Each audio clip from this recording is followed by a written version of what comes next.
এক হাদিসে বিশ্বনবী ৮ জন সাহাবীর ৮টা গুণের কথা বললেন। জোরে বলেন কয়টা? ৮ জন সাহাবীর ৮টা গুণের কথা বললেন। তিরমিজির বর্ণনা, হাদিসটা সহিহ, সিলসিলাতুল হাদিস সাহিহার ভিতরেও এসেছে। বিশ্বনবী বললেন, খেয়াল করে বুঝবেন, আরহামু উম্মতি বি উম্মতি আবু বকর, এই উম্মতের মধ্যে সবচেয়ে নরম হৃদয়ের সাহাবী হলো আবু বকর। ২ নম্বরে বললেন, ওয়াশাদ্দুহুম ফি আমরিল্লাহি উমর, কিন্তু আল্লাহর দ্বীনের ব্যাপারে সবচেয়ে কঠোর হলো, জোরে বলেন কঠোর হলো। ৩ নম্বরে বললেন, ওয়া আসদাকুহুম হায়ান উসমান, সবচাইতে লজ্জাশীল সাহাবী হলো আমার উসমান। ৪ নম্বরে বললেন, ওয়াকদাহুম আলী, বিচারের রায় সবচেয়ে ভালো দিতে পারতো আমার মেয়ের জামাই আলী। ৫ নম্বরে বিশ্বনবী বলেছেন, ওয়া আকরাহুম লিকিতাবিল্লাহি উবাই ইবনে কাব, আল্লাহর এই কোরআনটা সবচাইতে সুন্দর করে যে সাহাবী পড়তে পারতো তার নাম হচ্ছে উবাই ইবনে কাব। আল্লাহু আকবার। ওয়া আ'লামুহুম বিল হালাল ওয়াল হারাম মুআয ইবনে জাবাল, হালাল হারামের ব্যাপারে সবচেয়ে বড় স্পেশালিস্ট সাহাবী ছিল মুআয ইবনে জাবাল। কোন সুবহানাল্লাহ। এরপরে বিশ্বনবী বললেন, ওয়া আফরাদুহুম যায়েদ, ফারায়েজের হিসাব জানে যায়েদ। আলা ইন্না লিকুল্লি উম্মাতিন আমিনুন ওয়া আমিনু হাযিহিল উম্মতি আবু উবাইদা ইবনুল জাররাহ, সব জাতির মধ্যে বিশ্বস্ত একজন লোক থাকে, আমার সাহাবীদের মধ্যে সবচেয়ে বিশ্বস্ত সাহাবী আবু উবাইদা ইবনুল জাররাহ। সুবহানাল্লাহ, জোরে কোন সুবহানাল্লাহ। কয় সাহাবীর কথা বললেন? আরো জোরে বলেন, মনে থাকবে। প্রথমে বললেন, আরহামু উম্মতি বি উম্মতি আবু বকর, আমার উম্মতের মধ্যে সবচেয়ে দিল দরিয়া রহম দিল আবু বকর। এত নরম হৃদয়ের সাহাবা পুরো সাহাবী গোষ্ঠীর মধ্যে কেউ ছিল? বিশ্বনবীর হিজরতের সাথী, বিশ্বনবীকে সঙ্গ দিয়েছেন, ভালোবেসেছেন। বিশ্বনবী একদিন আবু বকরকে বললেন, আবু বকর, হয়তো মক্কায় টিকা যাবে না, আমাদেরকে মদিনায় হিজরত করতে হবে। যেই দিন এই ইঙ্গিতটা বিশ্বনবী আবু বকরকে দিয়েছেন, ওই দিন থেকেই সাইয়েদনা আবু বকর হিজরতের জন্য রেডি। সুবহানাল্লাহ। যেদিন হিজরত করবেন, সাহাবীদের চোখ ফাঁকি দিয়ে বিশ্বনবী আবু বকরের ঘরে গেলেন, ডাক দিলেন, আসসালামু আলাইকা ইয়া আবু বকর। আবু বকর ঘরে আছো কিনা? ডাক দিতে দেরি, ব্যাগ নিয়ে আবু বকরের বের হতে দেরি হয় না। আল্লাহু আকবার। বিশ্বনবী বললেন, আবু বকর, ডাক দিলাম, ব্যাগ নিয়ে রেডি হইলা, কখন ঘুমিয়েছো, কখন ঘুম থেকে উঠেছো, কখন হাত মুখ ধইলা, কখন ফ্রেশ হইলা, কখন কাপড় গুছাইলা? আবু বকর বলল, নবী যখন বলেছেন হিজরতে আপনার সাথে আমার যাওয়া লাগবে, ওই দিন থেকে আজ পর্যন্ত আমি আবু বকর আমার পিঠটার বিছনাতে লাগাই নাই। ওই রাতে সাইয়েদনা আবু বকর যেই সওয়াব কামিয়েছেন, ওই সওয়াবটাকে যদি একটা পাল্লায় রাখা হয়, পৃথিবীর আমাদের সব সওয়াবগুলো যদি আরেক পাল্লায় রাখা হয়, ওই হিজরতের রাতের সওয়াবটা আবু বকরের যে সওয়াবটা, ওই আবু বকরের সওয়াবের পাল্লাটা মুহূর্তের মধ্যে ভারী হয়ে যাবে। সুবহানাল্লাহ, আসতে বলেন। এত নরম হৃদয়ের সাহাবী ছিলেন আবু বকর। নামাজে দাঁড়ালে শুধু কাঁদতেন, এই জন্য অনেক সাহাবী ওনারে পছন্দ করতো না। বিশ্বনবীর ইন্তেকালের পরে বছর খানিক মসজিদে নববীতে যতদিন বেঁচে ছিলেন ইমামতি করেছেন। আল্লাহু আকবার বলে যখন আলহামদুলিল্লাহি রাব্বিল আলামিন, তখনই কান্নায় ভেঙে পড়তেন। তেলাওয়াত শুরু করলেই কাঁদতেন। এরম শরীফে যারা নামাজ পড়েছেন, শেখ আব্দুর রহমান আস-সুদাইস আযাবের আয়াতগুলো পড়ে যখন টান দেয়, মুসল্লিগুলো সহ্য করতে পারে না। উনি নিজেও তেলাওয়াত থামিয়ে কাঁদে, মুসল্লিরাও কাঁদে। এরেমের চারদিকে কান্নার রোল পড়ে যায়, চিৎকারের রোল পড়ে যায়, শুধু কান্নার কান্না, শুধু কান্না। সাইয়েদনা আবু বকর যখন নামাজে দাঁড়াতেন শুধু কাঁদতেন। বুখারীর বর্ণনা, রজুলুন আসিফ, নরম হৃদয়ের লোক ছিলেন, আই রাকিকুল কলবি ওয়া সারিউল বুকা, এত অন্তর নরম, নামাজে দাঁড়ালেই কাঁদতেন, দিন দুনিয়ার কোনো হুঁশ তার থাকতো না। কিন্তু আমরা নামাজে দাঁড়ালে দিন দুনিয়ার খেলার হিসাব আছে না নাই, বাজারের খবর আছে না নাই, জি বাংলা আছে না নাই, সারাদিনে যেটা মনে পড়ে না নামাজে দাঁড়ালেই ওটা মনে পড়ে, ঠিক কি না? আমরা নামাজে দাঁড়িয়ে এইভাবে শেয়ার বাজার বাড়লো না কমলো, সাকিব আল হাসান আউট হয়েছে না ছক্কা মারছে, কে জিতলো, কুমিল্লা জিতলো নাকি কি ভিক্টোরিয়ান্স, রয়টার্স মার্টার্স কি যেন আছে, আমি তো বুঝিও না অনেকগুলা, কে জিতলো কে হারলো, হিন্দি সিরিয়াল শুরু হলো নাকি আমার দল জিতলো না হারলো, এরকম টেনশন আছে না নাই? আর সাইয়েদনা আবু বকর যখন নামাজে দাঁড়াতেন, দাঁড় দাঁড় করে চোখের পানি দিয়ে দাড়ি ভিজে যেত, চোখের পানিতে দাড়ি ভিজে যেত। সাহাবারা বললেন, ও নবী, আমাদের নামাজে মন থাকে না। বিশ্বনবী বললেন, সল্লু সলাতা মুআদ্দি', বিদায়ী নামাজ পড়ো। মনে করবা আজকের নামাজটাই আমার জীবনের শেষ নামাজ, তাইলে তোমার মন আর কোনো দিকে ছুটবে। আজকে এখন বাজে 11টা, যদি বলা হয় রাত 2টার দিকে আপনার মরণ, খুশ থাকবে? সবাই মাহফিল থেকে দিবেন দৌড়, আমার মরণ 2টার দিকে। আহা, 2টার দিকে মরণ, জীবনের কোনো গ্যারান্টি নাই। যদি আপনার বলেই দেওয়া হয় 2টার দিকে আপনার মরণ, এখন তুমি 2 রাকাত নামাজ পড়ো, এটাই শেষ নামাজ, ওই দিনের নামাজটা আপনি কত সুন্দর করে পড়বেন। আহা, ওই দিন আপনি কত সুন্দর করে ওযু বানাবেন, ওই দিন আতর মাইখা একেবারে আতর আলী হয়ে যাবেন, ওই দিন পাঞ্জাবি পড়বেন, ওই দিন যায় নামাজে দাঁড়াবেন, ওই দিন আপনার নামাজে কোনো তাড়াহুড়ো নাই, ঠিক কিনা? ওই দিনের রুকুটা আপনার জীবনের সবচাইতে শ্রেষ্ঠ রুকু হবে। ওই দিনের সেজদাটা আপনার জীবনের শ্রেষ্ঠতম সেজদা হবে। ওই দিনে সেজদায় যে চোখের পানি দিয়ে আপনি যায় নামাজ ভিজায় দিবেন, এর কারণ আপনি নিশ্চিত, you are certain that you are going to die.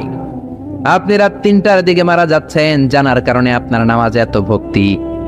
আমরা যে মাহফিল শেষে বাড়িতে যেতে পারবো কোনো গ্যারান্টি আছে নাকি? আরো আধা ঘন্টা বাঁচবো, গ্যারান্টি আছে? শ্বাস যেটা ভেতরে নিলাম বের করতে পারবো, গ্যারান্টি আছে? তো তাইলে নামাজে যখন দাঁড়াই এটা ভাবতে সমস্যা কি যে এটাই আমার শেষ নামাজ? কারণ আমার তো কোনো গ্যারান্টি লেটার নাই। চিল্লায় বলেন ঠিক কিনা? Perform the salah as if it's your last and final prayer. এমন ভাবে নামাজে দাঁড়াবেন যেন এটাই আপনার লাস্ট এন্ড ফাইনাল প্রেয়ার, এটাই আপনার শেষ নামাজ। এরপরে আর নামাজের সুযোগ হয়তো আমি নাও পেতে পারি, জোরে কোন ঠিক কিনা? এই কথা যখন সাহাবারা শুনলেন, আর নামাজে নড়েও না, চড়েও না। মরুভূমির মাঝখানে যখন সাহাবারা দাঁড়াতেন, আকাশের পাখিগুলো খেজুর গাছ মনে করে সাহাবাদের মাথায় এসে বসে যেত। সুবহানাল্লাহ, বাড়িতে যে পাখিগুলো মনে করতো এগুলো মরুভূমির মাঝখানের খেজুর গাছ, মাথায় এসে বসে যেত। আর আমরা নামাজের মধ্যে দাঁড়ালে আমাদের কোনো খেয়াল থাকে না, আমাদের এদিকে সামনে ডানে বায়ে নজর যায়, ঘড়ির দিকে তাকায়, অনেকে আছে না নাই? নামাজের পর আবার এমনি তাকায়। হাদিসে এসেছে আপনার নজর যখন একবার নামাজ ছাড়া অন্যদিকে দেন, আল্লাহ বলে আকবিল, বান্দা ফিরে আয়। আবার যখন ডানে নজর দেন, আল্লাহ বলে ফিরে আয়। আবার যখন ইমাম সাহেবের দিকে এমনি তাকান, আল্লাহ কয় ফিরে আয়। 3বার নজর দেওয়ার পরে আবার যখন ডানে বায়ে নজর দেন, আল্লাহ বলে লা হাজাতা লি ইলা সলাতিক, তোর এই নামাজের কোনো দরকার আমি আল্লাহর নাই, এই নামাজের কোনো দরকার নাই। এজন্য সালাত পড়তে হবে আর অন্তরে ভয় থাকতে হবে কার? قد أفلح المؤمنون الذين هم في صلاتهم خاشعون। আবু বকর তাই করতেন, কানা রজুল আসিফ, নামাজে দাঁড়ালে দর করে কেঁদে কেঁদে দাড়িগুলো ভিজায় দিতেন। আল্লাহু আকবার। এজন্য বিশ্বনবী বলতেন, আরহামু উম্মতি বি উম্মতি আবু বকর, আমার উম্মতের মধ্যে সবচেয়ে নরম হৃদয়ের হলো আবু বকর। 2 নম্বরে বিশ্বনবী বললেন, ওয়াশাদ্দুহুম ফি আমরিল্লাহি উমর, আর আল্লাহর দ্বীনের ব্যাপারে সবচেয়ে কঠোর সাহাবী হলো ওমর। সবচেয়ে কঠোর কে? এজন্য বিশ্বনবী বলতেন, আমার পরে নবী নাই, আমার পরে কোনো রাসূল নাই, তবে কেউ যদি নবী হতো আমার ওমর নবী হতো। লা নবিয়্যা বা'দি ওয়ালা রাসূলা, আমার পরে কোনো রাসূল নাই, কোনো নবী নাই, তবে লাউ কানা বা'দি নাবিয়্যুন লাকানা ওমর, যদি নবী হওয়ার যোগ্যতা কারো থেকে থাকে আমার ওমরের আছে। প্রভু তুমি বলেছ রাসূল দেবে না, বলনি দেবে না ওমর, বলনি দেবে না হামজা তারিক, খালিদ বিজয়ী সমর। প্রভু তুমি বলেছ রাসূল দেবে না। আল্লাহু আকবার। এই ওমরের মতো যদি লাঠির বাড়ি দেওয়া যেত, উনি নামাজেও লাঠি নিয়ে দাঁড়াতেন। আমাদের ইমাম সাহেবরা কেবলামুখী, আর পিছন থেকে একামত দেয়, আল্লাহু আকবার, আল্লাহু আকবার, আশহাদু আল্লা ইলাহা ইল্লাল্লাহ, আশহাদু আন্না মুহাম্মাদার রাসূলুল্লাহ, হাইয়া আলাস সালাতি হাইয়া আলাল ফালাহ, قد قامت الصلاة قد قامت الصلاة, আল্লাহু আকবার, আল্লাহু আকবার, লা ইলাহা ইল্লাল্লাহ, আল্লাহু আকবার। সৌদি স্টাইলে একটু একামত শোনায় দিলাম। আমরা তো 2 বাক্যে বলি, আর 1 বাক্যেই বলে। ইমাম সাহেব কিবলামুখী হয়ে দাঁড়ায় আর মুয়াজ্জিন একামত দেয়। ওমরের সুন্নাত, বিশ্বনবীর সুন্নাত এটা ছিল না। ওমরে ফারুক মুসল্লিদের দিকে হয়ে দাঁড়াতেন। ওমরে ফারুকের হাতে থাকতো একটা লাঠি, যার কাতার বাঁকা লাঠির দিয়ে পায়ের উপরে বাড়ি আছে না নাই, এইরকম বাড়ি মেরে মেরে যদি সোজা করা যেত, কাতারে গ্যাপ থাকতো না। বিশ্বনবী বলতেন ওয়াসাদুল খালাল হাযু বাইনাল মানাকিবি ওয়াল আকদাম, এইটার সাথে ওইটা মিলাও। এই সাহাবী তার কাদের সাথে এই সাহাবীর কাঁধ মেলাতো, এই সাহাবীর কাদের সাথে এই সাহাবীর কাঁধ মেলাতো, এই সাহাবীর ডান পায়ের সাথে ওই সাহাবীর বাম পা, এই সাহাবীর বাম পায়ের সাথে ওই সাহাবীর ডান পা। বুনিয়ানুম মারসুস, সীসা ঢালা প্রাচীরের মতো। নবীরে কেউ অ্যাটাক করতে আসলেও যেন আধা ঘন্টা লাগে এই প্রাচীর ভাঙ্গা আসতে, জোরে কোন ঠিক কি না? এই জন্য সাহাবীদের জামা সবার আগে এদিক দিয়ে ছুটতো, ধাক্কাধাক্কির কারণে নামাজে টাইট হয়ে তারা দাঁড়াতো। সাইয়েদনা ওমরে ফারুক লাঠি দিয়ে কাতার সোজা করে দিতেন, কারো যদি কাতার বাঁকা হতো লাঠি দিয়ে মারতেন, এই সোজা করো। এই জন্য লাঠিরও দরকার আছে না নাই? আবু বকরের মতো নরম হৃদয়ের সাহাবা যেমনি দরকার, ওমরের মতো গরম দু একটারও দরকার আছে না নাই? আমরা সারা জীবন ওয়াজ করলেও আপনারা নামাজি হবেন না, এটা জানি। যাদের নসিব ভালো দু চারজন হবেন, বেশিরভাগই বেনামাজি। আমি সারা জীবন যদি মাদক নিয়ে ওয়াজ করি, গাঞ্জা খাওয়া বন্ধ হবে? কিন্তু প্রধানমন্ত্রী যদি বলে কালকে থেকে কেউ যদি ইয়াবা টানে, জাগার মধ্যে ওর পিঠের মধ্যে 100 বেত, 10,000 টাকা জরিমানা, 10 বছরের জেল। ইয়াবা বাবা পাওয়া যাবে? আর গাঞ্জা বাবা থাকবে? বাংলাদেশ থেকে গাঞ্জা নাই। প্রধানমন্ত্রী যদি বলে নামাজ না পড়লে 10,000 টাকা জরিমানা, এক ওয়াক্ত ছাড়বি 10,000 টাকা দিবি, বাংলাদেশের সব মানুষ মুসল্লি হয়ে যাবে। এজন্য বিশ্বনবী বলতেন ইন্নাল্লাহা লা ইয়াযাউ বিল কুরআন, আল্লাহ কোরআন দিয়ে যেটা সমাজে করান না, ইয়াযাউ বিস সুলতান, এটা ক্ষমতা দিয়ে করান, ঠিক কি না? প্রধানমন্ত্রী ক্ষমতার মসনদ থেকে মাইরের ঘোষণা দিবে, আর আমরা ওয়াজ কইরা যেমন ওয়াজ আর মাইরের সমন্বয়ে ইসলাম কায়েম করবে কে? শুধু ওয়াজ দিয়ে ইসলাম কায়েম হবে? ওমরে ফারুক তাই করতেন, লাঠি দিতেন, লাঠি দিয়ে সোজা করে দিতেন। এজন্য শয়তানও ওনারে ভয় পেত। বিশ্বনবী বলেন ওয়াল্লাযী নাফসি বিয়াদি, যে আল্লাহর হাতে আমার আত্মা, ওমর ওই আল্লাহর কসম করে বলি, মা সালাকা আশ-শাইতানু সালিকান ফাজ্জান ইল্লা সালাকা ফাজ্জান গায়রা ফাজ্জি, তোমার যদি ইবলিস কোন রাস্তা দিয়ে আসতে দেখে, ইবলিসের বাপের কিরা, ইবলিস ওই রাস্তা থুইয়া আরেক রাস্তা দিয়ে হাঁটে। ওমর তোমার যদি শয়তান দেখে তুমি এই দিক দিয়ে আসো, শয়তান জীবনও এই রাস্তা দিয়ে চলবে না, আরেক রাস্তা দিয়ে শয়তান দেয় দৌড়। ও মিয়া, যেই লোকরে শয়তান ডরায় ওই লোকের ঈমানটা কেমন ছিল জোরে বলেন আল্লাহু আকবার। মুনাফিকের বাচ্চারা ভয় পেত ওমরে ফারুককে, জমের ভয়। এমনকি বিশ্বনবীর বিবিরাও ভয় পেত। বিশ্বনবীর বিবিরা মাঝে মাঝে নবীরে ধরতো, ও নবী আমার এইটা লাগবে ওইটা লাগবে। বিশ্বনবী বললেন লাগবে বললে তালাক দিয়ে দিব, যাও তালাক দিয়ে দেব। ধনী সাহাবীর কাছে যে বিয়ে বসো, আমি নবীর কাছে থাকলে এইভাবেই থাকতে হবে। কিন্তু বিবিরাও ছাড়ার পাত্র না। সব বিবিরা একবার বিশ্বনবীরে ধরলেন, ধরে বলে ও নবী, আয়েশার বাড়িতে যেদিন থাকেন ওই দিন সাহাবীরা বেশি বেশি হাদিয়া পাঠায় কেন? আমাদের ঘরে যেই দিন থাকেন হাদিয়া পাঠায় না কেন? আচ্ছা, ইমাম সাহেবের বাড়িতে কে হাদিয়া পাঠাবে, কি গিফট দিবে তার, এটা কি উনার বিষয়? যিনি দিবে এটা উনার বিষয়, ঠিক কি না? বিবিরা বললেন আমাদের ঘরেও যেন হাদিয়া পাঠায়, আপনি মসজিদে এলান দিয়ে দিয়েন। বিশ্বনবী কয় আমি পারুম না। বিবিরা কয় পারতেই হবে। বিশ্বনবী বললেন না না, আমি এই কথা মসজিদে বলতে পারবো না। বিবিরা বললেন আপনি বলতেই হবে। ইন দা মিন টাইম দরজার বাইরে থেকে কে যেন সালাম দিল, আসসালামু আলাইকুম ওয়া রাহমাতুল্লাহ। বিশ্বনবী বললেন ওয়া আলাইকুম আসসালাম। বিশ্বনবী বুঝলেন সালামটার কারণ না, এটা ওমরের সালাম। বিশ্বনবী সালামের উত্তর দিয়া বিবিদের দিকে তাকায় দেখে একটা বিবিও নাই, সব অন্দর মহলে দৌড়। সুবহানাল্লাহ কইবেন না? এই ভয়টা কিন্তু আবার ডাকাইত দেখলে যেই ভয় ওইটা না, এটাকে আরবিতে বলে হাইবাত। হাইবাত ওমর, ওমরের হাইবাত এমন ছিল, শয়তান ভয় পেত, মুনাফিকরা জমের মতো ভয় পেত। আমাদের মা উম্মুল মুমিনিন বিশ্বনবীর বিবিরা ওমরের কে ভয় পেত। সুবহানাল্লাহ। আমরা বাচ্চারা যদি না খায়, খেতে চায় না, আমার এক মেয়ে ছোট্ট খেতে চায় না, গল্প বলে খাওয়াই, আমি এদিক দিয়ে খাওয়াইলে ওদিকে দৌড়, এদিক দিয়ে ধরলে ওদিকে দৌড়। আপনাদের ছেলে মেয়েদের একই অবস্থা, বাচ্চারা খেতে চায় না, ঘুমাতে চায় না। তখন আমরা বলি ঘুমা, না হলে বাঘ আসবে বাঘ, বিড়াল আসবে বিড়াল। আপনারা কি কন? আর ওরাতে হ্যাঁ বিলাই আইব, কুত্তা আইব। আমরা বলি কুকুর আসবে বিড়াল আসবে, ঘুমাও ঘুমাও। বাচ্চারা তখন ভয়ে ঘুমায়। ওমর ফারুক যখন মদিনার গভর্নর, মদিনার প্রেসিডেন্ট, মদিনার মায়েরা বিড়াল আর বাঘের ভয় দেখাতো না। বাচ্চারা যখন মদিনাতে খেতে চাইতো না, ঘুমাতে চাইতো না, মদিনার মায়েরা বলতো তাড়াতাড়ি ঘুমা, ওই যে ওমর আসতেছে ওমর।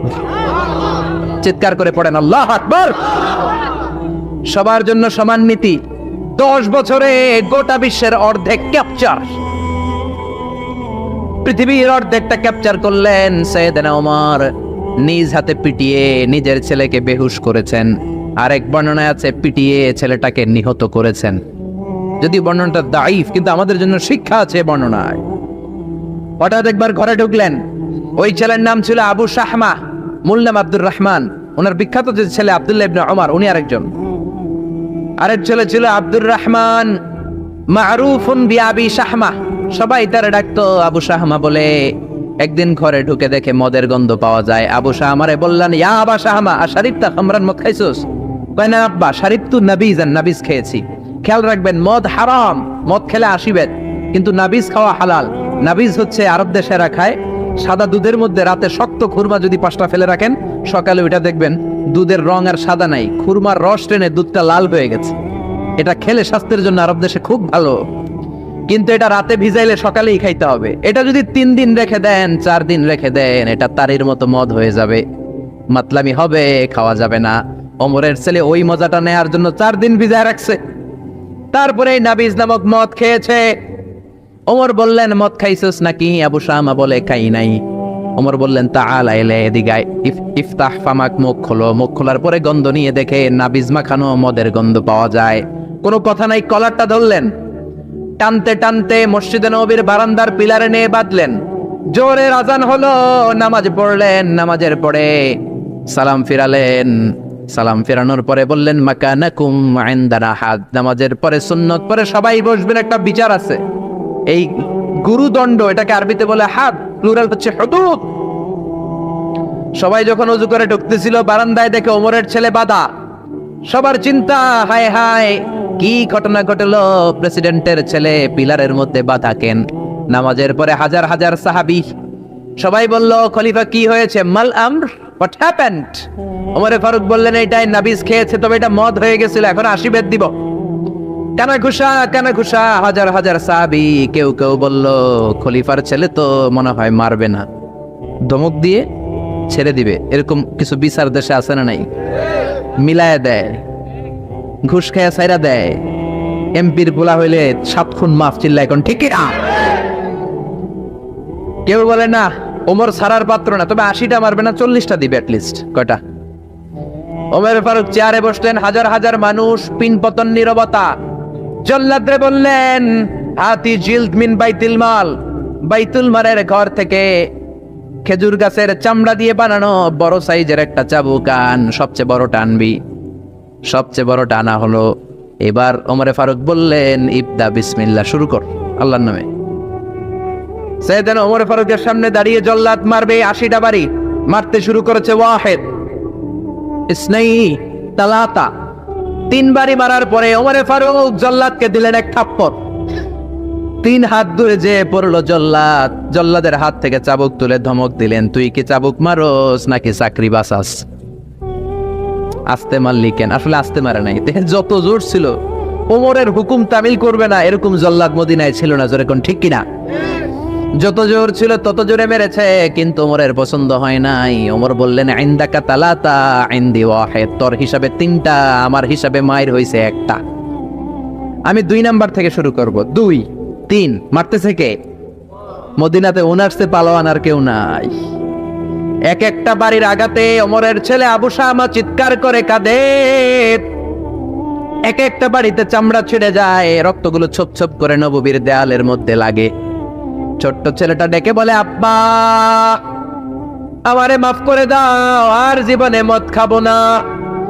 সাইয়েদনা ওমরের পাষাণ হৃদয় নরম হয় না, কারণ আসাদ্দুহুম ফি আমরিল্লাহি ওমর, আল্লাহর দিনের ব্যাপারে সবচেয়ে কড়া, কোনো ছাড় নাই। এক একটা চাবুক মারে, লোকজন কেঁপে কেঁপে ওঠে। 10টা 15টা মারার পরে ছেলে বেহুশ, পানি দেওয়ার পরে আবার হুশ, আবার মারা শুরু করা হলো। 30টা মারার পরে আবার বেহুশ। এইবার আবু শাহমার মা ওমরের বউ এসে ওমরের পা ধরে ডেকে বলে, ওমর তোমার পায়ে ধরে ক্ষমা চাই, আমার কলিজার টুকরা বাজানটারে তুমি মেরে দিও না। 80টা বেত মারতে হবে, মেরেছো 30টা, আরো মারবা 50টা। যা ওমর, প্রতিটা বেতের বাড়ির বিনিময়ে আমি আবু শাহামার মা একটা করে ওট আল্লাহর রাস্তায় সদকা করে দেব। ওমর বলে না, আবু শাহামার মা, এটা আল্লাহর আইন, গোটা দুনিয়াটা দিলেও একটা চাবুকের বাড়ি থেকে ওরা কেউ বাঁচাতে পারবে না। মারতে লাগলেন, আবার পানি দিয়ে আবার হুশ। ওমরের বাড়ি যে খেয়েছে সে বুঝেছে 50টা বাড়ি মারার পরে আবু শাহামা দুনিয়া থেকে শেষ। রাগে ওমর গড়গড় করছেন, বললেন এই বেয়াদবটারে গোসল করা, জানাজা দে, কবর দে। কবর দেওয়ার পরে কবরের উপরে মারা শুরু করছে 51, 52, 53, 80টা চাবুক মারার পরে আল্লাহরে ডেকে বলে, আল্লাহ, আমার ছেলে হওয়ার কারণে কোনো পার্সিয়ালিটি করি নাই, বিচারে 2 নাম্বারই করি নাই। 80টা গুনে গুনে ব্যাত মেরেছি, দেহে যত শক্তি ছিল ততগুলো মেরেছি। কিয়ামতের ময়দানে জালিম ওমর বলে তুমি কিন্তু আমারে ডাকতে পারবা না, আল্লাহ জালিমদের কাতারে আমারে উঠাতে পারবা না, আমারে জালিম বলতে পারবা না। ওইরকম ওমরের দরকার আছে না নাই? ওই ওমরের লাঠির বাড়ি যদি থাকতো দেশটারে মদিনা বানায় দিত কে? চোরদের হাত যদি কাটা যেত দেশটারে সুন্দর করতো কে? একটা জিনাখোরের ফাঁসি যদি বাইতুল মুকাররমের স্কয়ারের মধ্যে দিয়ে দেয়া হতো, এরপরে আর জিনা হতো? একটার ফাঁসি হয়ে গেলে আর তনুর মতো কোনো নারীকে ধর্ষিতা হওয়া লাগতো না, খাদিজার মতো কোনো মেয়েকে কেউ কোবানোর সাহস পেত না। জোরে বলেন ঠিক কি না?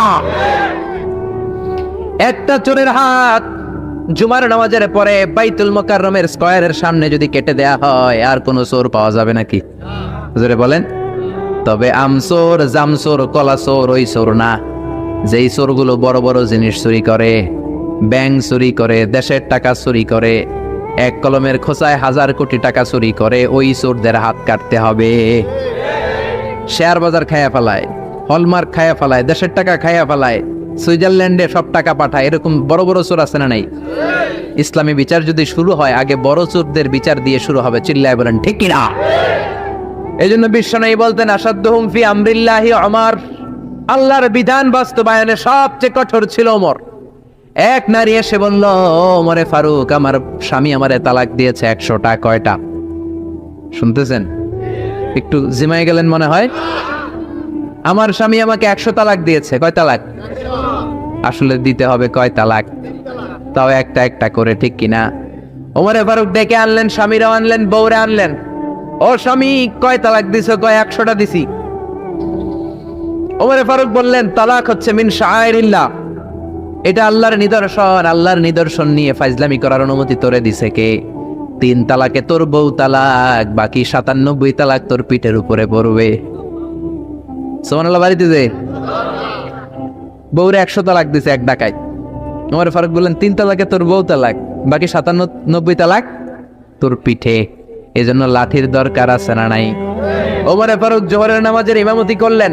নামাজের পরে দেখলেন একদল লোক গোল হয়ে বসে জিকির করে, আসরের পরেও দেখলেন গোল হয়ে জিকির করে, মাগরিবের পরে দেখলেন সব লোক কাজে চলে যায়, ওই একদল লোক জিকির করে। ওমরে ফারুক বললেন, মান আনতুম, তোমরা কারা? কয় নাহনু আল মুতাওয়াক্কিলুনা আলাল্লাহ, আমরা আল্লাহর উপর তাওয়াক্কুলকারী, তো কাজবাজ নাই, খালি জিকির করো। খাও দাও কিভাবে? তা আমাদের জিকির দেখে লোকজন খানা দিয়া যায়। ওমরে ফারুক বললেন, তাহলে তো তোমরা মুতাওয়াক্কিলুনা আলাল্লাহ দাও, তোমরা হচ্ছে আল মুতাওয়াক্কিলুন বা'দুকুম আলা বা'দ, একে অপরের উপর তাওয়াক্কুলকারী। যারা তোমাদের জন্য রুটি নিয়ে আসছে এদের উপর তাওয়াক্কুলকারী। কে বলেছে নামাজের পরে বসতে? ফাইদা কুদিয়াস সালাতু ফান্তাশিরু ফিল আরদ ওয়াবতাগু মিন ফাদলিল্লাহ। নামাজ শেষ তো বের হয়ে যাও, ছাত্র যাবে স্কুলে, জনপ্রতিনিধি যাবে, মেম্বার অফ দ্য পার্লামেন্ট যাবে পার্লামেন্টে, শিক্ষক যাবে কলেজে, যারা ব্যবসায়ী তারা যাবে বাজারে। তোমরা কোনো কাজ করো না, বসে থাকো কেন? খবরদার, আজকের নামাজের পরে যদি কোনো নামাজের পরে যদি গোল হয়ে বসে থাকতে দেখি, পিটাইয়া মসজিদে নববী থেকে বের করে দেব। কাজ করতে যা, এলাকায় যে কাজ কর, বিবি বাচ্চার খবর নিয়ে চিল্লা, এখন ঠিক না? ছাড় দেন নাই, পিটাইয়া মসজিদ থেকে বের করে দিয়েছেন। আল্লাহু আকবার। এজন্য বিশ্বনবী বলেছেন, আরহাম উম্মতি বি উম্মতি আবু বকর। সাহাবীদের মধ্যে সবচেয়ে কোমল হৃদয়ের অধিকারী কে ছিল? আর সবচেয়ে কঠোর কে ছিল? 3 নম্বরে বিশ্বনবী বললেন, ওয়াসদাকুহুম হায়ান উসমান, সবচেয়ে লজ্জাশীল সাহাবী উসমান। নারীরা এত লজ্জাশীল ছিল না, সাইয়েদনা ওসমান যতটা লজ্জাশীল ছিল। এখন আমাদের সমাজে লজ্জা শরমের বালাই নাই। কি করে আমরা বেশরম হব, বেলাল্লাপনা, অশ্লীলতা কি করে ছড়াবো, এগুলো ট্রেনিং সেন্টার আমাদের ঘর। জি বাংলায় আমাদেরকে ট্রেনিং দেয়া হয় শাড়িটা কেমনে পরলে শরীর বেশি দেখা যায়, পেট খালি, পিঠ খালি, কপালের উপরে এক নক্তা আছে না নাই? জোরে কোন? কপাল পোড়া। প্রতিদিন আমরা ট্রেনিং প্রাপ্ত, প্রতিদিন জি বাংলা স্টার জলসায় শাশুড়ি আর বউয়ের মধ্যে কেমনে গিরিঙ্গি লাগানো যায়। আচ্ছা ভাই, বিশ্বনবী বললেন ইদা লাম তাস্তাহি ফাসনা মা শিতা, যদি শরম না থাকে তোর যা মন যায় তাই করতে পারবি। এই জন্য আল হায়া শুআবাতুম মিনাল ঈমান, লজ্জা হলো ঈমানের অঙ্গ, যার লজ্জা নাই তার ঈমান। এজন্য লজ্জা শরমের দরকার আছে না নাই? বিশ্বনবী ছোট্টবেলা থেকেই লজ্জাশীল ছিলেন। বিশ্বনবীর দুধমা হালিমা তিনি বলেন 2 বছর মুহাম্মদ আমার দুধ খেলো, 5 বছর ছেলেটারে আমি পাললাম, 5 বছরে লালন পালন করেছি, 5 বছরের মধ্যে শিশু মুহাম্মদকে আমি কোনোদিন কাঁদতে দেখি নাই। ব্যথা পেলেও মুহাম্মদ কাঁদে না, ক্ষুধা লাগলেও মুহাম্মদ কাঁদে না, শুধু লজ্জাস্থানের জায়গা থেকে কাপড়টা একটু সরে গেলে শিশু মুহাম্মদ কেঁদে দেয়। ছোট্ট বাচ্চা ব্যথা পায়, কাঁদে না। বিশ্বনবী কাঁদতেন না, ক্ষুধা লাগলে কাঁদতো না, লজ্জাস্থান থেকে কাপড় সরলেই কাঁদতো। বিশ্বনবীর বয়স 7 কিংবা 8। মক্কাতে কাবা নির্মাণ হবে। মক্কার সবাই কয় আমরা সবাই এই কাজে অংশগ্রহণ করব, কাবা ঘর বানাইলে ওটাতে সব আছে না নাই? তো কিভাবে অংশগ্রহণ? পাথর কেটে কেটে পাথর দিয়ে কাবা বানাবে। সবাই পাথর টানে, বিশ্বনবীও টানে। বিশ্বনবীর বয়স 7 কিংবা 8, ওনার বয়সের ছেলেরা সবাই পরনের লুঙ্গি খুলে কাঁধের মধ্যে রেখেছে, আর কাঁধের উপরে একটা করে পাথর টানে যাতে ব্যথা না পায়। ছোট্ট বাচ্চারা লুঙ্গি খুলে ফেলে না? গ্রীষ্মকালে দেখবেন পুকুর একটা পাইলে লুঙ্গি থুইয়া সবটি সাঁতার, আছে না নাই? পিড়াইয়া উঠানো যায় না, সবগুলো ডুবায়, চোখগুলো লাল করে ভূতের মতো হয়ে ওঠে। এলাকায় পুকুর টুকুর নাই বোধহয়? আছে আছে আছে। বিশ্বনবী লুঙ্গি খোলে না, সবগুলো সমবয়সের বাচ্চা লুঙ্গি খুলে ভাঁজ করে এখানে রেখে একটা পাথর টানে।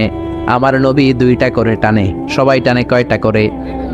নবী টানে কয়টা করে? সব বাচ্চারা লুঙ্গি খোলা, বিশ্বনবীর লুঙ্গি পরনে। আবু তালেবের চোখে এটা পড়লো। আবু তালেব বলে, ও ভাতিজা মুহাম্মদ, তোমার বয়সের বাচ্চারা লুঙ্গি খুলে পাথর টানে, সবাই টানে একটা, তুমি টানো 2টা। কেন রে ভাতিজা, তুমিও লুঙ্গি খোলো, লুঙ্গিটা কাঁধে রেখে তারপরে পাথর টানো। বিশ্বনবী বললেন, না চাচা, আমার সমস্যা নাই, আমি লুঙ্গি খুলবো না। চাচা কয় খোলো। আমরা অনেক বাচ্চাদেরকে বলি, আর তুই ছোট মানুষ, খোল বেটা, খোল খোল খোল, কিচ্ছু হবে না, বলি না? কখনো এগুলো বলবেন না। ও ছোট্ট হলে ওর একটা প্রেস্টিজ আছে না নাই? ওর একটা আত্মসম্ভ্রম বোধ আছে না নাই? এখনো যদি লুঙ্গি খোলা শিখান, অশ্লীলতা শিখান, তাহলে এই ছেলেগুলো হবে ডাকাত, এগুলোই হবে বাংলা ভাই, ইংরেজি ভাই, অঙ্ক ভাই, এগুলো হবে পিচ্চি হান্নান, এরশাদ শিকদার, কালা জাহাঙ্গীর, লতিফ সিদ্দিকীর মতো মন্ত্রী। ঠিক আরো আসতে বলেন। এখন থেকে যদি লাজুকতা শিখান, ভদ্রতা শিখান, কোরআন শিখান, তাহলে এই ছেলেগুলো বড় আলেম হবে, মুফাসসিরে কোরআন হবে।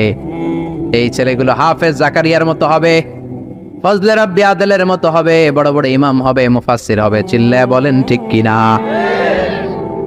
চাচা বলে, মোহাম্মদ লুঙ্গি খোলো। আরে ছোট মানুষ খোলো। বিশ্বনবী বলে, না আমি ছোট হতে পারি কিন্তু লুঙ্গি খুলবো না, আমার কোনো সমস্যা নাই। চাচাকে, আরে খোলো মিয়া, বলে লুঙ্গির গোছা ধরে টান দিছে। টান দিতে দেরি, মুহূর্তের মধ্যে বিশ্বনবী বেহুশ হয়ে জমিনে পড়ে যায়। বিশ্বনবীর জীবদ্দশায় পৃথিবীর কোন মানুষ বিশ্বনবীর লজ্জাস্থান দেখে? জোরে বলেন, দেখে? এজন্য খবরদার, তোমার বোনের পেট পিঠ খালি থাকতে পারবে না, কপালে এক নোক্তা থাকতে পারবে। তোমার বোন বললেই তুমি তারে পাখি ড্রেস কিনে দিতে পারবা না, লেহেঙ্গা 2 পিস 3 পিস কিনে দিতে পারবা না। তুমি যদি এগুলো আদরের বোনকে কিনে দাও, আল্লাহর সুপ্রিম কোর্টের কাঠ গড়াতে তোমারও আসামি করে দাঁড় করাবে কে? বাবা খবরদার, মেয়েদের সব আবদার পূরণ করবেন না। হেজাব পরানো শিখান, বোরকা পরানো শিখান। একটা মেয়ে যখন বোরকা পরে রাস্তায় বের হয়, মনে হয় জান্নাতের হুর দুনিয়ায় এসেছে। একটা মেয়ের সৌন্দর্য তো হেজাবে, সৌন্দর্য তো বোরকার ভেতরে, সৌন্দর্য তো পর্দার ভেতরে। চিল্লা এখন ঠিক কিনা? আবার কিছু নানি আছে বয়স 90, উনি হাত মোজা পা মোজা, আর সাথে 16 বছরের 18 বয়সের নাতনিরে নিয়ে বের হইছে। এমন দৃশ্য এলাকার সব পোলারা পিছনে পিছনে লাইন ধরে, আছে না নাই? মায়ের বয়স 60, হাত মোজা পা মোজা। আপনি হাত মোজা পরছেন কেন? আপনি তো অল্প কাপড় পরে বেরোলেও কোনো সমস্যা নাই। আপনি তো এক্সপায়ার্ড, আপনার ডেট এক্সপায়ার্ড, ঠিক কিনা? আপনার দিকে তাকাবে না সুন্দরী সুরুষী অষ্টাদশী মায়াবিনী কাজল কালো চোখ মেঘ কালো কেশ আপনার ওই নাতনির দিকে লুলুপ দৃষ্টি দিয়ে বখাটে গুলো তাকাবে, ঠিক কিনা? এজন্য খবরদার, মেয়েদেরকে পর্দা শিখান, মেয়েদেরকে ভদ্রতা শিখান, মেয়েদেরকে ইসলাম শিখান। ফ্যামিলিটারে জান্নাত বানায় দিতে পারে কে? এজন্য বিশ্বনবী বললেন ওয়াসদাকুহুম হায়াআন উসমান, সবচাইতে লজ্জাশীল সাহাবী ছিল কে? মনে থাকবে নি? ওসমান নামটা সুন্দর না? ছেলে পেলে হইলে এগুলো রাখবেন তো? কি রাখবেন? কি অদ্ভুত অদ্ভুত নাম রাখে। এক লোক অনেকদিন পরে বাতিজারে দেখতে আসছে বাসায়, ঢাকাতে, গ্রামের সবজি টবজি নিয়ে গেছে। তো বাতিজারা বলে, বাতিজা তোমার নাকি এক ছেলে এক মেয়ে? বলে জি চাচা, দোয়া করবেন, এক ছেলে এক মেয়ে, একটু ডাকো তোমার ছেলে আর মেয়েরে। বাতিজা ডাক দিছে, ব্রাশ ফায়ার। ব্রাশ ফায়ার শুই না, চাচা দিছে দৌড়। বাতিজা ও পিছন থেকে দৌড়ায়, চাচাও দৌড়ায়। বাতিজা কয় দাঁড়ান চাচা, চাচা কয় আমার বয়স 80 হয়েছে রে বাতিজা, আমারে তুই ব্রাশ ফায়ার করিস না। বাতিজা কয় চাচা এটা ওই ব্রাশ ফায়ার না, ছেলের নাম ব্রাশ, মেয়ের নাম ফায়ার। আছে না নাই? কিয়ামতের দিন আল্লাহ ইউদাউনা ইয়াউমাল কিয়ামাতি বিআসমাইকুম ওয়া বিআসমাই আবাইকুম, কিয়ামতের দিন আল্লাহ তোমাদের নাম ধরে, তোমাদের বাবাদের নাম ধরে ডাকবে। ফাহসিনু আসমাআকুম, তোমাদের নামগুলো সুন্দর করে রেখো। সুবহানাল্লাহ। রাখবেন, ওসমান নামটা রাখবেন তো, ছেলে হইলে রাখবেন। এরপরে বিশ্বনবী বলেছেন ওয়াকদাহুম আলী, সবচেয়ে ভালো বিচারের রায় দিতে পারতো আমার মেয়ের জামাই আলী। বিচারের রায় হবে একটা কিতাব দিয়ে, কিতাবটার নাম কি? আপনাদের উচ্চ আদালত আর নিম্ন আদালতে তো এই কিতাব দিয়ে রায় হয় না? হাইকোর্ট, সুপ্রিম কোর্টে এটা দিয়ে রায় হয় নাকি? এই কোরআনটা দিয়ে যদি সব বিচারের রায় হতো, কেউ মাজলুম হতো না। কোরআন দিয়ে রায় হলে ওই রায় কোনো স্কাইপি কেলেঙ্কারি থাকে? কোরআন দিয়ে রায় হলে ঘুষ খাওয়ার সুযোগ থাকে? কোরআন দিয়ে রায় হলে এক দলের কথা শুনে আরেক দলের উপর কোনো জুলুম করার সুযোগ থাকে? এজন্য রায় দিতে হবে কি দিয়ে? وَمَنْ لَمْ يَحْكُمْ بِمَا أَنزَلَ اللَّهُ فَأُولَئِكَ هُمُ الْكَافِرُونَ। সুবহানাল্লাহ। আল্লাহ 3 বার বললেন কোরআন দিয়ে যে রায় দেয় না, বিচারের রায় যারা কোরআন দিয়ে ঘোষণা করে না, এক জায়গায় বললেন জালেম, এক জায়গায় কাফের, এক জায়গায় ফাসিক। এজন্য কোরআন দিয়ে বিচারের রায় হওয়ার দরকার আছে না নাই? কোরআনকে সংসদে পাঠানোর দরকার আছে না নাই?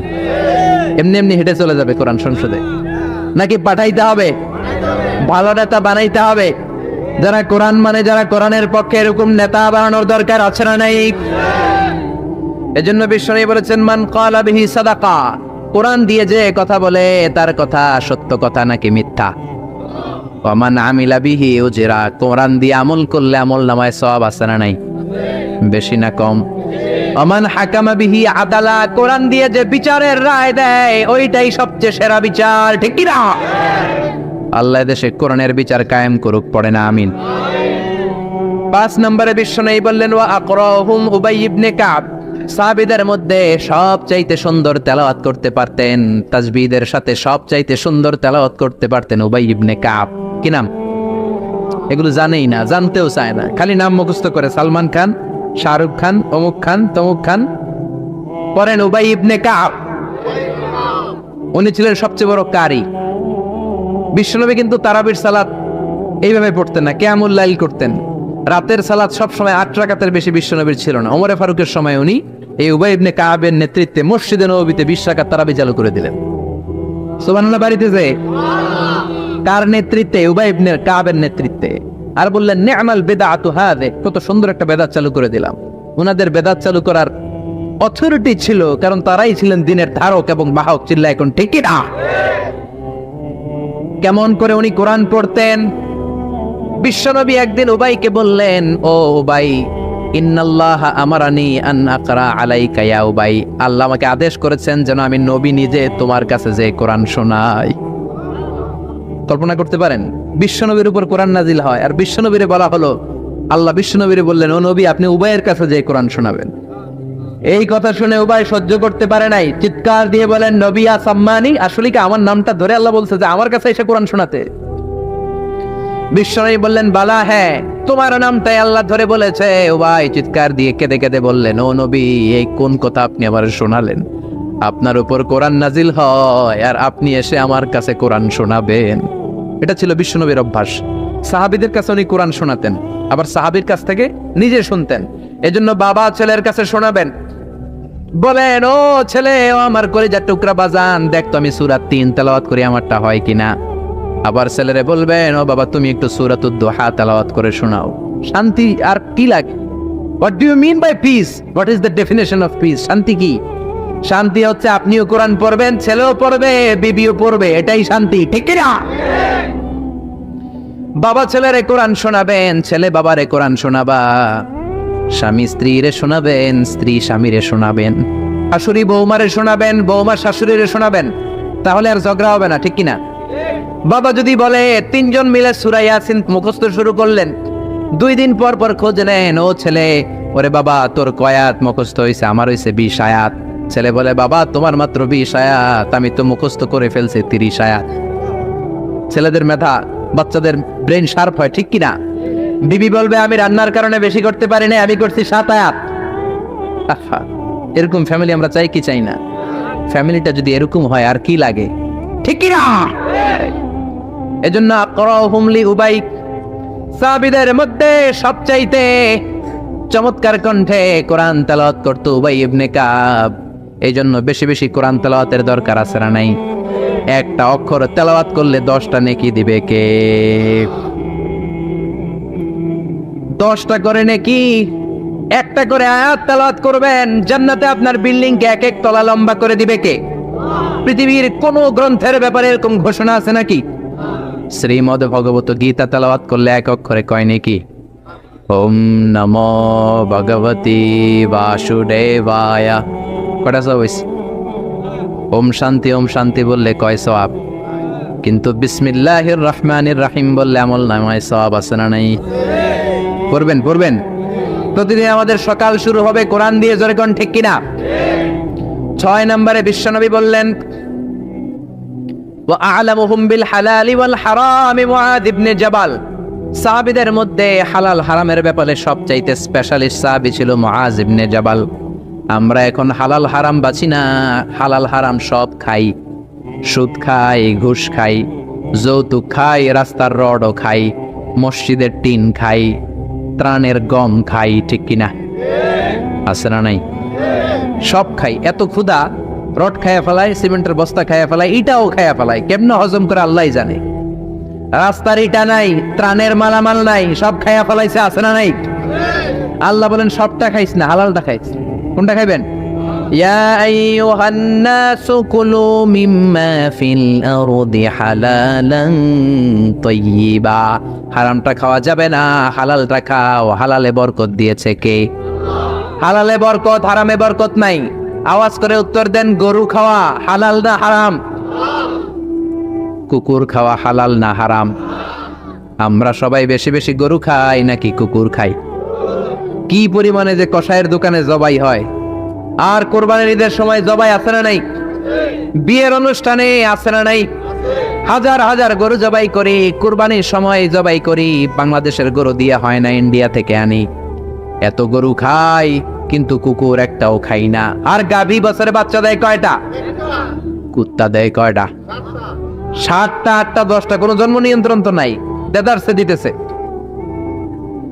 তো গরু আমরা খাই, কুকুর খাই না। গরু বাচ্চা দেয় কম, কুকুর বাচ্চা দেয় বেশি। তারপরেও বাংলাদেশের 56,000 বর্গ মাইলের ভিতরে গরু বেশি না কুকুর বেশি?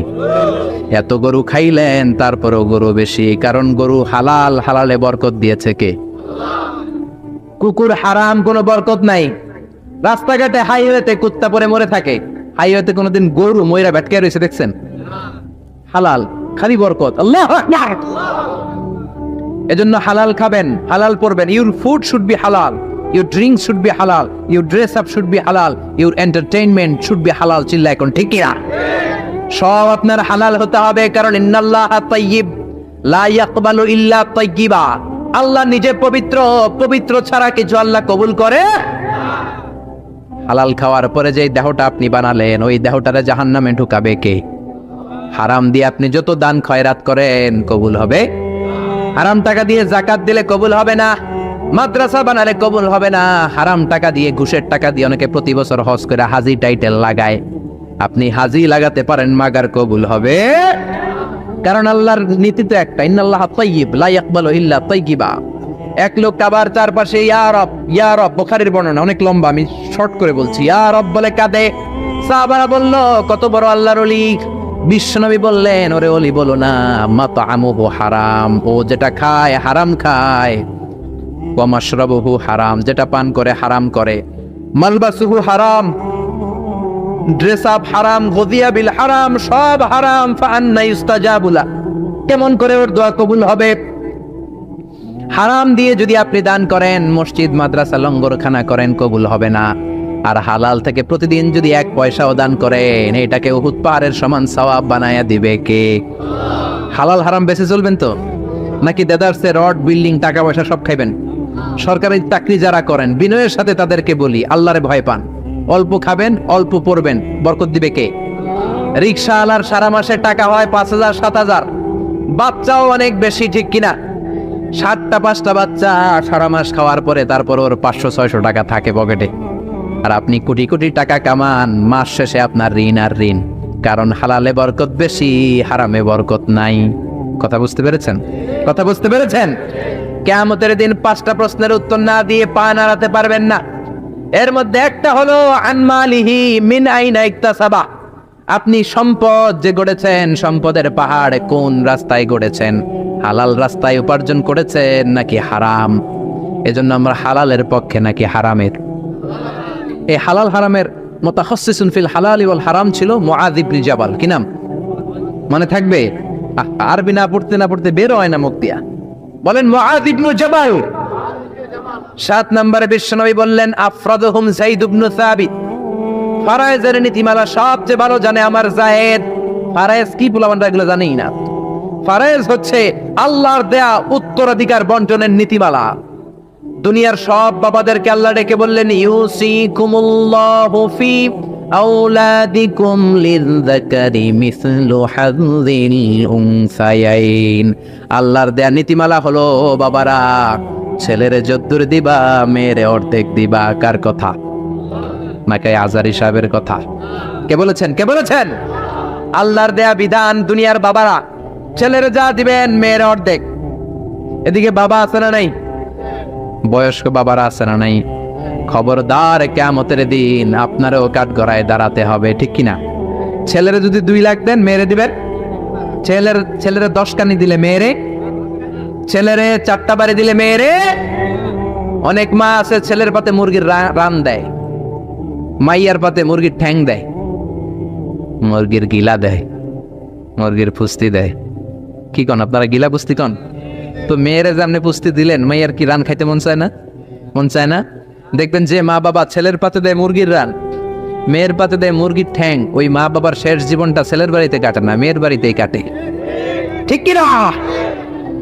এই জন্য আফরাদুহুম যায়েদ ইবনে সাবিত, যায়েদ ইবনে সাবিত সবচেয়ে ভালো ফারায়েজের নীতি জানতেন। এই ফারায়েজের নীতি যদি ভঙ্গ করেন, কিয়ামতের ময়দানে জবাব দিতে হবে। অনেক বাবা বলে, মা তোর ভাইয়ের সব দিয়ে দিলাম, তোর লাগে আমি হাত তুলে দোয়া করে দিলাম। তো দোয়া তো আপনি করবেনই, যে যেটা পাওয়ার অধিকারী তারে ওইটা আগে দিবেন, তারপরে দোয়া, ঠিক কিনা? সব শেষে বিশ্বনবী বললেন, ইন্না লিকুল্লি উম্মাতিন আমিন ওয়া আমিনু হাযিহিল উম্মাহ আবু উবাইদা ইবনুল জাররাহ।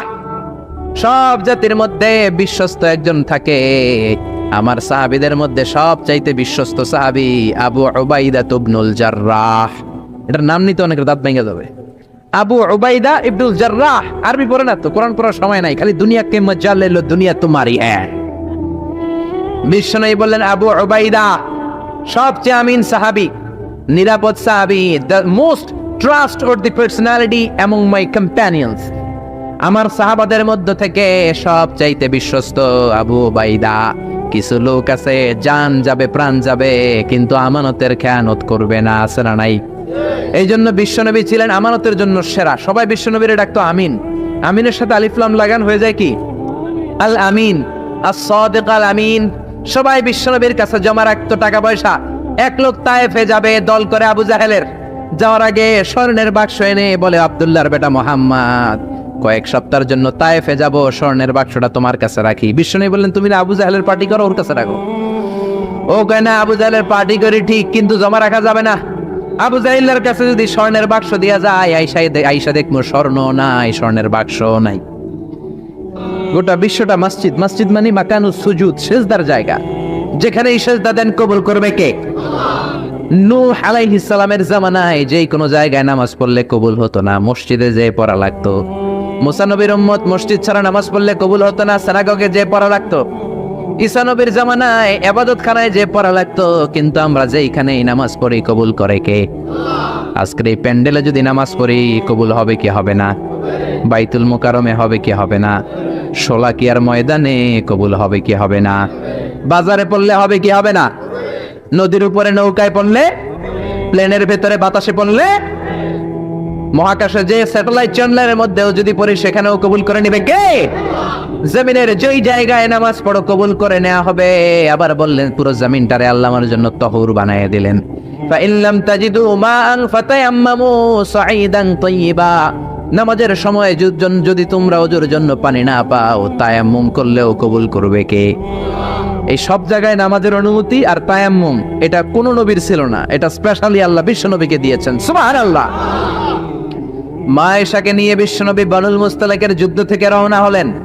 প্রতিমধ্যে মা আয়েশার গলার স্বর্ণের হার চুরি হয়েছে কিংবা হারিয়ে গিয়েছে। মা আয়েশা কান্নাকাটি করলেন, আমার হার, আমার হার। মেয়েদের স্বর্ণ হারাইলে খবর আছে না নাই? গোটা দুনিয়া ভাঙ্গা গেল, কিছু বলবে না। যদি স্বর্ণ একটা হারায়, বাড়ি তামা তামা করে ফেলবে, ঠিক কিনা? কয় ঠিক, মানে অভিজ্ঞতা আছে অনেক। নারীরা স্বর্ণ পছন্দ করে, তো মা আয়েশা তো নারী, উনি বললেন নবী আমার স্বর্ণ হারিয়েছে। বিশ্বনবী বললেন কাফেলা থামাও, গলার হার খোঁজো। সবাই মিলে গলার হার খুঁজতে খুঁজতে মাগরিবের নামাজের সময় প্রায় শেষ হয়ে যায়। এবার সবাই মিলে আবু বকর রে বকে, তোমার মাইয়ার কারণে আজকে এই দশা। তোমার মেয়ে যদি গলার হারটা না হারাইতো, তাহলে তো আমরা যেখানে পানি আছে ওইখানে পৌঁছে যেতাম, ওখানে নেমে অজু করে নামাজ পড়তাম। তোমার মেয়ের কারণে আজকে এই দশা, এখন সবার নামাজ কাজা, নবীর নামাজও কাজা। আল্লাহ বললেন খবরদার, এই মেয়েটারে গালি দিবি না, এই মেয়েকে গালি দেয়া যাবে না আয়েশার সম্মানে। আজকে আমি তায়াম্মুমের বিধান নাজিল করে দিলাম। فَإِن لَّمْ تَجِدُوا مَاءً فَتَيَمَّمُوا صَعِيدًا طَيِّبًا। কোথাও যদি ওযুর জন্য পানি না পাও, মাটি দিয়ে তায়াম্মুম করো, কবুল করে নিবে কে? মা আয়েশা বলতেন, আমাকে আল্লাহ এমন 5টা জিনিস দিয়েছেন বিশ্বনবীর কোনো বউকে আল্লাহ দেন নাই। 1 নম্বরে আমি বিশ্বনবীর একমাত্র কুমারী বউ, বাকি বউগুলা ছিল বিধবা, এর আগে কয়েকটা করে বিয়ে হয়েছে, শুধু আমারই বিয়ে হয় নাই। সুবহানাল্লাহ। 2 নম্বরে আমি যখন শীতের রাতে নবীর সাথে এক লেপের নিচে ঘুমাতাম, তখনও জিব্রাইল কোরআন নিয়ে নাজিল হয়ে যেত। অন্য বিবিদের সাথে যখন কোনো ঘরে এক খাটের মধ্যে শুয়ে থাকতো, তখন কোনোদিন কোরআন নাজিল হয় নাই। শুধু মা আয়েশার সাথে যখন থাকতো তখন কোরআন নাজিল হতো। সুবহানাল্লাহ। আবার মা আয়েশা বলতেন, আমার ঘরে বিশ্বনবীর কবর। আবার বিশ্বনবী যখন তার শেষ নিঃশ্বাসটা ত্যাগ করেছেন, বিশ্বনবীর মাথাটা ছিল আমার কোলের উপরে। আবার বিশ্বনবী বলতেন, ও দুনিয়ার মানুষেরা শোনো শোনো, ওযুর পানি না থাকলে যে তায়াম্মুম করে নামাজ পড়ো, এটাও তোমরা আমার কারণে পেয়েছো। আল্লাহু আকবার। এজন্য বিশ্বনবী বলতেন, জুইলাত লি আল আরদু কুল্লুহা মাসজিদান ওয়া তাহুরা। আমার জন্য গোটা বিশ্বটাকে নামাজের জায়গা আর ওযুর না থাকলে তায়াম্মুমের জায়গা বানিয়ে দিয়েছে কে? এরপরে বিশ্বনবী বলতেন, উতিতু আশ-শাফাআ। আমাকে শাফায়াতের মালিক করেছে কে? কিয়ামতের দিন সব নবীরা যখন বলবে ইয়া নাফসি ইয়া নাফসি, বিশ্বনবী বলবেন রব্বি হাবলি উম্মতি। ও আল্লাহ, তুমি আমার উম্মতকে বাঁচাও, আমার উম্মতকে বাঁচাও। সুবহানাল্লাহ। এরপরে বিশ্বনবী বলেছেন, ওয়া কানান নাবিয়্যু ইউবআসু ইলা কওমিহি খাসসা। দুনিয়ার সব নবীকে একটা নির্দিষ্ট বর্ডারে পাঠানো হয়েছে, নির্দিষ্ট এলাকার লোকের জন্য পাঠানো হয়েছে। আমি বিশ্বনবীর নবুয়তির কোনো বর্ডার নাই, গোটা বিশ্বের জন্য আমার নবী বানিয়ে পাঠানো হয়েছে। এই জন্য আমি বিশ্বনবী। চিল্লায় কর আল্লাহু আকবার। বিশ্বনবী শুধু পুরুষদের নবী নয়, শুধু নারীদের নবী নয়, শুধু সাদা লোকদের নবী নয়, শুধু নিগ্রো আর কালো লোকদের নবী নয়, শুধু আরবদের নবী নয়। বিশ্বনবী আদম নবী থেকে শুরু করে কিয়ামত পর্যন্ত যত মানুষ, যত জিন পৃথিবীতে আসবে, সবার জন্য বিশ্বনবীকে নবী বানিয়েছে কে? বিশ্বনবীর যদি কোনো নবীরাও না মানে ওই নবীর নবুয়তিও ক্যান্সেল করে দিবে কে? এজন্য আল্লাহ বললেন মুহাম্মাদুর রাসূলুল্লাহি ওয়াল্লাযীনা মাআহু আশিদ্দাউ আলাল কুফফারি রুহামাউ বাইনাহুম। মুহাম্মদ হলেন আল্লাহর রাসূল। কার কথা? ঘুম আসতেছে? জিমায় পড়ছেন? তাকবীর দেন, লিল্লাহি তাকবীর। নবীর কথা বলে আল্লাহ বললেন ওয়াল্লাযীনা মাআহু, নবীর সাথে যারা চলে। নবীর সাথে কারা চলতো? সাহাবারা। জোরে বলেন কারা? এবার আল্লাহ সাহাবাদের কথা বলছেন ওয়াল্লাযীনা মাআহু, নবীর সাথে যারা চলতো। আশিদ্দাউ আলাল কুফফার, কাফেরদের ব্যাপারে তারা বজ্র কঠোর। রহমাউ বাইনাহুম, নিজেদের ব্যাপারে তারা পুষ্পকোমল। কাফিরদের ব্যাপারে সাহাবারা বজ্র কঠোর, নিজেদের ব্যাপারে তারা পুষ্পকোমল। কাফিরদের ব্যাপারে কোনো ছাড় নাই। মুশরিকদের সাথে জিহাদের ময়দানে কোনো ছাড় নাই। চিল্লা এখন ঠিক কিনা? কিন্তু নিজেরা ভাই ভাই, নিজেদের মধ্যে মহাব্বত আছে না নেই? এজন্য বিশ্বনবী বলতেন আমার সাহাবাদের মধ্যে দুই কিসিম আছে। কয় কিসিম? এক কিসিম নরম কিসিম, আরেক কিসিম গরম কিসিম। সুবহানাল্লাহ। আবু বকর নরম, কিন্তু ওমরে ফারুক গরম। জোরে কোন ঠিক কিনা? এজন্য বিশ্বনবী বলতেন খায়রুল কুরুনি কারনি, সবচেয়ে সেরা যুগ আমি নবীর যুগ। সুম্মাল্লাযীনা ইয়ালুনাহুম, তারপরে সাহাবাদের যুগ। সুম্মাল্লাযীনা ইয়ালুনাহুম, তারপরে তাবেঈদের যুগ। ঠিক কিনা? সাহাবারা হচ্ছে পৃথিবীর শ্রেষ্ঠ সন্তান। তাদের চেয়ে শ্রেষ্ঠ সন্তান পৃথিবী জন্ম দিতে পারে নাই। চিল্লায় বলেন ঠিক কিনা? এজন্য সাহাবাদেরকে ভালোবাসার দরকার আছে না নাই? তাকে সাহাবীদেরকে গালি দিবেন, সাহাবীদেরকে ঘৃণা করবেন। সাহাবীদেরকে যদি গালি দেন, যদি ঘৃণা করেন, যদি সমালোচনা করেন, আপনার ঈমান থাকবে? কথা বলেন, ঈমান থাকবে? এজন্য নবী বললেন খবরদার, লা তাসুব্বু আহাদাম মিনাস সাহাবী, আমার সাহাবীদেরকে গালি দিও না। সাহাবাদেরকে ভালোবাসা হলো ঈমান, সাহাবীদেরকে ঘৃণা করা হলো কুফরি। ঠিক কিনা?